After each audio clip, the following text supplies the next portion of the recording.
नमस्कार, MTS talk show में आपका स्वागत है। मैं हूं सुप्रिया शर्मा। जैसा कि आप सबको पता है, इस टाइम गंजेपन की समस्या बहुत ज़्यादा बढ़ गई है। तो उसी सिलसिले में बातचीत करने के लिए आज हमारे साथ हैं डॉक्टर श्रुति खरे जी। तो आइए उनसे बातचीत करते हैं और जानते हैं कि किस तरह से हेयर ट्रांसप्लांट होता है और क्या समस्याएं मरीजों को देखने को मिलती है अगर हेयर ट्रांसप्लांट वो कराते हैं तो, और किन बातों का ख्याल रखना चाहिए। मैम, सबसे पहले तो आपका स्वागत है हमारे चैनल में। Thank you. सबसे पहले तो मैं यही जानना चाहूँगी आपसे कि गंजेपन की समस्या बहुत ज़्यादा बढ़ रही जी। है और इससे लोगों में आत्मविश्वास की कमी बहुत ज़्यादा हो गई बिल्कुल है बिल्कुल। और कहीं ना कहीं शादी ब्याह में भी उनको दिक्कतों का सामना मतलब करना पड़ता है। तो आप क्या वजह मानती हैं गंजेपन की? देखिए, किसी एक चीज़ को नहीं कह सकते हैं कि किसी एक वजह से हो रहा है। मल्टीपल फैक्टर्स हैं इसके पीछे। आपका कहीं ना कहीं एक जेनेटिक हिस्ट्री होगी, साथ में आप आज की फीडिंग हैबिट देख रहे हैं, आपका रूटीन, आपका स्ट्रेस लेवल, हर चीज़ काउंट होती है। और किसी की अगर माइग्रेटरी पोस्टिंग है, कहीं बाहर बाहर वो नौकरी करने जा रहा है, तो क्लाइमेटिक चेंजेस हो रहे हैं, उसका फीडिंग हैबिट वहाँ चेंज हो रहा है।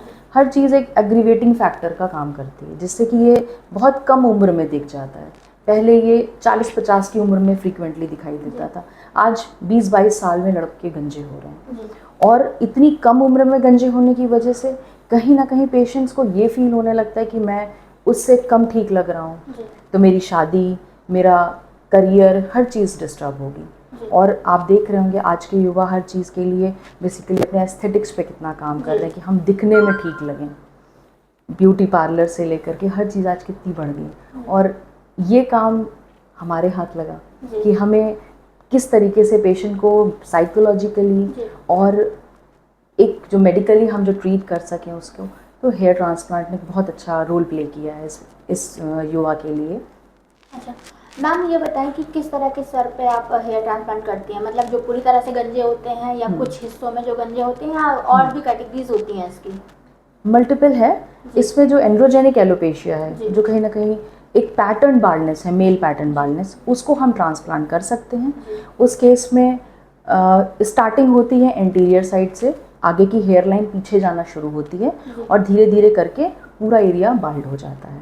उसमें ट्रांसप्लांट कर सकते हैं। और भी बाल्डनेस के रीजंस हैं जो मेडिकल है, जो बीमारी की वजह से हो रहा है, उसमें हम अवॉइड करते हैं। जो मेल पैटर्न बाल्डनेस है उसको ट्रीट किया जा सकता है हेयर ट्रांसप्लांट से, सक्सेस रेट भी है उसके। बाकी जो बीमारी की वजह से हो रहा है उसको अवॉइड करना चाहिए। अच्छा मैम, अब बात कर लेते हैं तकनीकी पे। हमने दो तरह की तकनीकी सुनी है, FUT। हाँ, FUT और एक और FUE। हाँ जी जी। तो कौन सी बेटर होती है और कौन सी कराना चाहिए? FUT तो अब करते भी नहीं है। FUT में एक स्ट्रिप काट करके back side of the head से स्ट्रिप काटी जाती थी स्किन की, और एक एक ग्राफ्ट उसमें से निकाले जाते थे। लेकिन अब चूँकि इतना एडवांसमेंट आ चुकी है, मेडिकल इंडस्ट्री ने बहुत तरक्की कर ली है, तो पूरा स्ट्रिप काट करके सर्जरी नहीं होती, पर्टिकुलर वही यूनिट निकाली जाती है जिसकी ज़रूरत है। That is FUE, follicular unit extraction. एक एक यूनिट को निकाल करके बाहर कलेक्ट कर लिया जाता है एंड देन उसको इम्प्लांट करते हैं। मैम, ये हेयर ट्रांसप्लांट में रूट कहाँ से आती है? जैसे किसी की बॉडी में अगर कम बाल हैं तो फिर वो कहाँ से बाल लिए जाते हैं? पहला ऑप्शन होता है back side of the head. अच्छा, वो सेफ डोनर प्लेस है जी। उसके बाल भी आपके बाकी बालों की कंपैरिजन में बेटर होते हैं। हेड हेयर्स हैं तो रिजेंबल कलर होगा, टेक्सचर होगा, सब कुछ मैच करेगा। सेकंड ऑप्शन होता है कि हम बियर्ड ले सकते हैं। अच्छा, बाकी कुछ केसेस में जहाँ पे बहुत डोनर कम है, पेशेंट बहुत ईगर है, नहीं मुझे लगवाना है, अच्छी डेंसिटी चाहिए, तो चेस्ट हेयर। बाकी बॉडी हेयर ट्रांसप्लांट बहुत सक्सेसफुल नहीं है। अच्छा मैम, आप तो हेयर ट्रांसप्लांट करती हैं, तो आप ये बताएं कि महिलाएं ज़्यादा कराती हैं या फिर पुरुष? नहीं, पुरुष। पुरुष ज़्यादा कराते हैं। उनका मेल पैटर्न बार्डनेस होता है। महिलाओं के केस में कुछ पैटर्न बार्डनेस देखे जाते हैं, लेकिन वो बहुत कम केस। तो मैम, ये महिलाएं कम क्यों कराती हैं? क्या मतलब ग्रोथ की वजह से, या फिर क्या रीज़न होता है, या फिर लेंथ की वजह से? ऐसा क्या रीज़न होता है जो लेंथ नहीं, ग्रोथ भी नहीं कह सकते हैं। जी। महिलाओं में ये कम देखा जाता है। पहली चीज़, जब नंबर ऑफ केसेस ही कम है तो ऑब्वियसली नंबर ऑफ केसेस कम होंगे, डन। दूसरी चीज़ कि उनका जो पैटर्न बाल्डनेस होता है वो मिडिल सेक्शन में होता है, तो वो कहीं ना कहीं उस चीज़ से डरती हैं कि पूरा पूरा बाल ट्रिम कर दिया जाएगा एंड देन हम इम्प्लांट करेंगे, तो उतने दिन उनको बाल्ड रहना पड़ेगा। ये भी एक वजह है। मैम, ये एक बात ये बताइए कि जो ये रूट ट्रांसप्लांट होता है, इसमें ऑपरेशन करके करते हैं। हाँ जी, तो क्या मरीजों को इससे दिक्कत हो सकती है? बिल्कुल। देखिए, सर्जरी है, जी। नॉर्मल सर्जरी है, बाकी सारी सर्जरीज से ये बहुत हटके है। जी। बाकी सर्जरीज में पेशेंट को पेन है तो एक पर्टिकुलर हम चीज़ को हम ट्रीट कर रहे हैं, उसके अकॉर्डिंग हमें ब्लड इन्वेस्टिगेशन चाहिए। यहाँ पेशेंट को तो मैक्सिमम खुद ही नहीं पता कि उसको कोई प्रॉब्लम है, तो फुल बॉडी इन्वेस्टिगेशन करेंगे पहले। Afterwards if patient is fine fit for surgery then हम प्लान करेंगे। और साथ ही साथ इसमें इस चीज़ का बहुत ध्यान रखना चाहिए कि ये सर्जरी लोकल एनेस्थीसिया में हो रही है। लोकल एनेस्थीसिया के बहुत सारे अपने कॉम्प्लिकेशंस हैं, माइनर हैं बट वो ट्रीटेबल हैं। उसके लिए हमें पहले सेंसिटिविटी करना चाहिए, देन हम इसे प्लान करना चाहिए। बाकी सेफ सर्जरी है, अगर ऑब्जर्वेशन में हो रही है तो सेफ है। मैम कई बार ऐसा होता है कि पेशेंट जो है कंप्लेन करते हैं कि हमें बहुत ज़्यादा दर्द हो रहा है ऑपरेशन के बाद। जी। तो ये दर्द क्यों होता है? देखिए, लोकल एनेस्थीसिया है, उस जगह पे एनेस्थेटाइज हो गया, जब उसका इफेक्ट धीरे धीरे कम होगा तो पेशेंट को पेन किलर्स लेना चाहिए। अब जब पेशेंट ने पेन किलर नहीं ली तो वो पेन उनको होगा, टाइमली वो मेडिकेशन ले, पेन नहीं होगा। किसी पेशेंट में सेंसिटिविटी ज़्यादा है तो उनको पेन होता है, उसके अकॉर्डिंग उनको ट्रीट किया जाता है। अच्छा मैम, ये ट्रांसप्लांट जो है वो कितने दिन का प्रोसीजर है? 1 डे प्रोसीजर है मैक्सिमम, समटाइम्स इसको 2 डेज में करते हैं। जब ग्राफ्ट ज़्यादा हैं, पेशेंट को कोई इशू है तो उसको 2 दिन में कर लेते हैं, वैसे मोस्टली केसेस 1 दिन में हो जाते हैं। अच्छा मैम, 6 to 8 आवर्स लगते हैं इसमें। अच्छा ये पोस्ट हेयर ट्रीटमेंट जो है क्या ट्रीट करती हैं आप, मतलब किस तरह का ट्रीटमेंट होता है?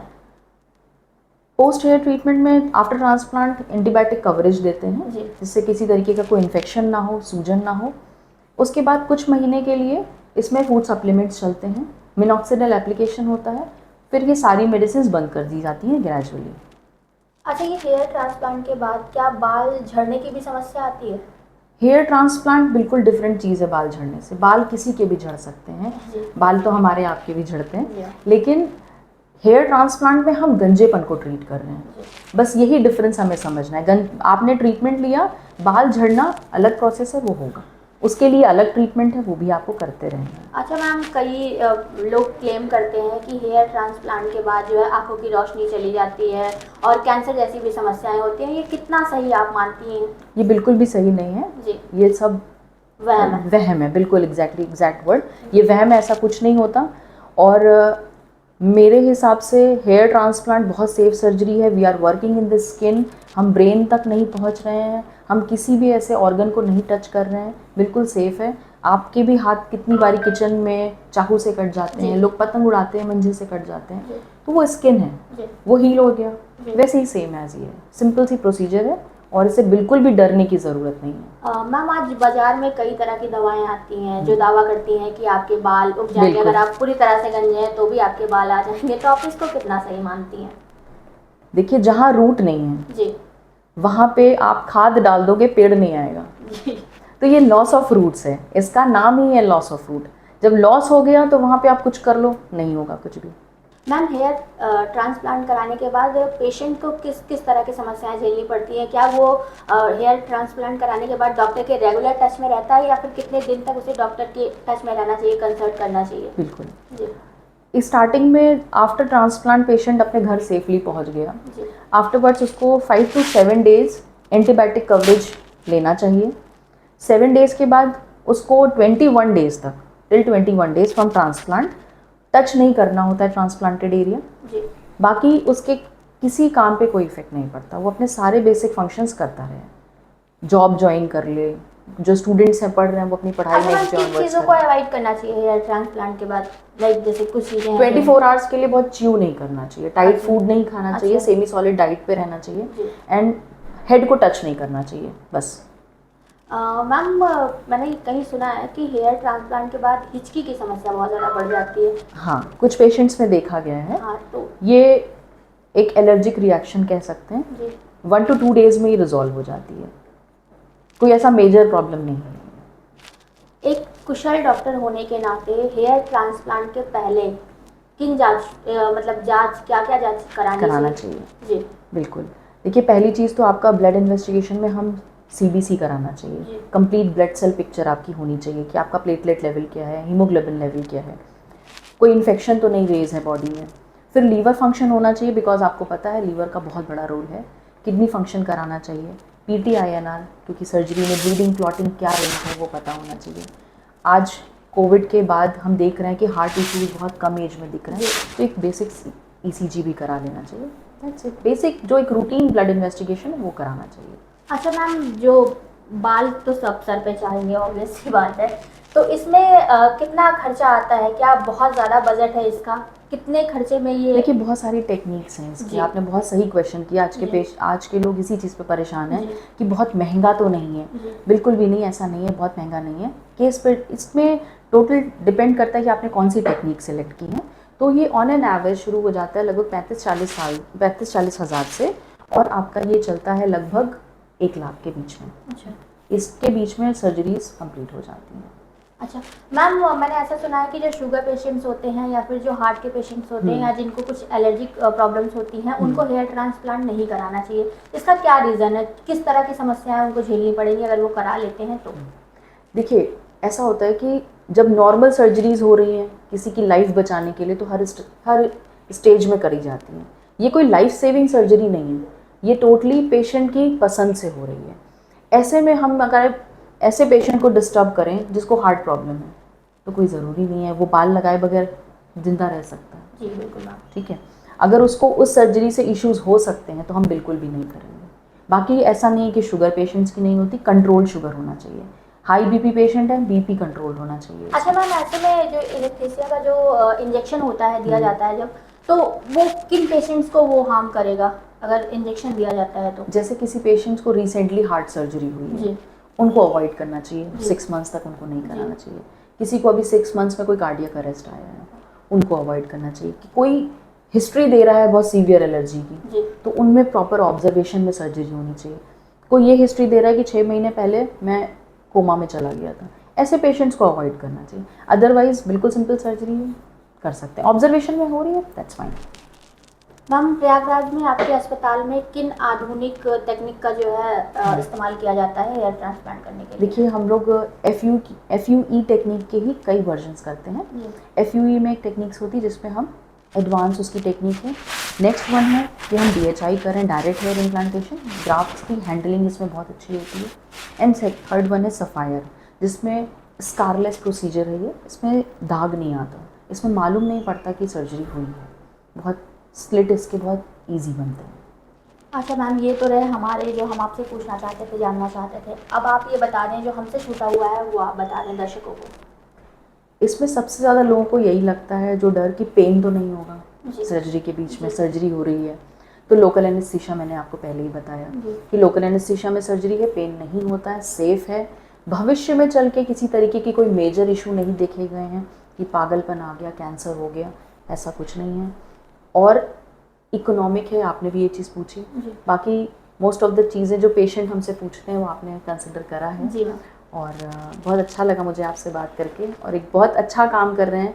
जिनको नहीं पता है आपके थ्रू वो मैसेज उन तक पहुंचेगा कि हेयर ट्रांसप्लांट बिल्कुल सेफ़ है, आप करा सकते हैं, कभी भी करा सकते हैं। एक चीज़ जो मैं बताना चाहूँगी, लोग अक्सर इसको रिलेट करते हैं कि गर्मियों में ज़्यादा अच्छा नहीं होता, ठंडियों में ज़्यादा अच्छा होता है। तो इसका गर्मी सर्दी से कोई रिलेशन नहीं है, टोटली डिपेंड करता है कि पेशेंट किस एटमॉस्फेयर से आ रहा है। अगर पेशेंट के पास जो नॉर्मल फैमिली से आ रहे हैं, normal family in the sense कि जो पढ़ रहे हैं बच्चे, बाहर हैं, उनके पास बहुत सुविधाएं नहीं हैं, उनको गर्मी में ज़्यादा दिक्कत होगी। बाकी इसका कोई रिलेशन नहीं है, आप कभी भी कराइए, साल भर सर्जरीज होती हैं, बाकी सर्जरीज भी होती हैं, तो ये कभी भी करा सकते हैं। हमारे चैनल को समय देने के लिए धन्यवाद मैम। Okay, thank you. तो जैसा कि आपने देखा, अभी हमारे साथ डॉक्टर श्रुति खरे थी। उन्होंने हमें बताया कि हेयर ट्रांसप्लांट किस तरह से होता है, क्या तकनीक होती है कराने के लिए, और प्रयागराज में इनका क्लिनिक है तो ये जो है इनके यहाँ क्या सुविधाएं हैं, उन्होंने उस पर भी बात की। और उन्होंने ये भी कहा कि बहुत ज़्यादा कॉस्टली नहीं होता है ये, लाइक 30 to 40,000 से 1 लाख के बीच में हो जाता है ये। तो ऐसी हमने बहुत सारी चीज़ें इनसे जानी जो हमें नहीं पता था। और उन्होंने ये भी बताया कि जो शुगर पेशेंट्स होते हैं और जो हार्ट के पेशेंट्स होते हैं उनको अवॉइड करना चाहिए, नहीं कराना चाहिए अगर बहुत ज़्यादा उनको ये नहीं लगता है कि हाँ नहीं मुझे बहुत ज़्यादा ज़रूरत है तो। ऐसी वीडियो साथ बने रहने के लिए हमारा channel MTS talk show follow करते रहिए। मैं सुप्रिया शर्मा।